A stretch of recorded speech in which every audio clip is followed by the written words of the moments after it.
আমি এখন বাসায় চলে যাই, আমার ডিম আছে বাসাতে। হাড্ডিমাড্ডি ডিম, আমি বাসায় পারি ডিম। হাড্ডিমাড্ডি ডিম, আমার সাদা সাদা ডিম। তাই মোটু মামাকে খবরটা দিয়ে আসি, কই পাবো। ও মোটু মামা উঠেন, আমি তোমার ভাগ্নি টুনি। বল টুনি বল, কি বলবি বল।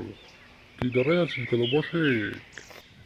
সুসংবাদ, আমি বাসায় 3টা ডিম দিয়েছি, মাল মেখে বইলো। আচ্ছা বলে দিল। আগে টুনির বাচ্চাকে খাবো, তারপর মুটিকে খাবো। হি হি। এখনো তো টুনির ডিম থেকে ছানা বেরোয় না, আগে ছানা বেরোক তারপর খাবো, আগে মুটিকে খেয়ে আসি। আমি ডাইনি মুটু, তোরা আজকে খেয়ে ফেলবো।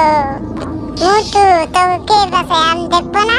তোকে আমার কাছে থেকে কেউ বাঁচাতে পারবে না। আমার নাম ডাইনি, মানুষকেই করি তাই। মোটু, আমার সাথে আছে সিঙ্গাম স্যার। পাতলু আসো, বাঁচাও, দৌড়াও, ফাস্ট যাও। আমাকে ডাইনি ধরেছে।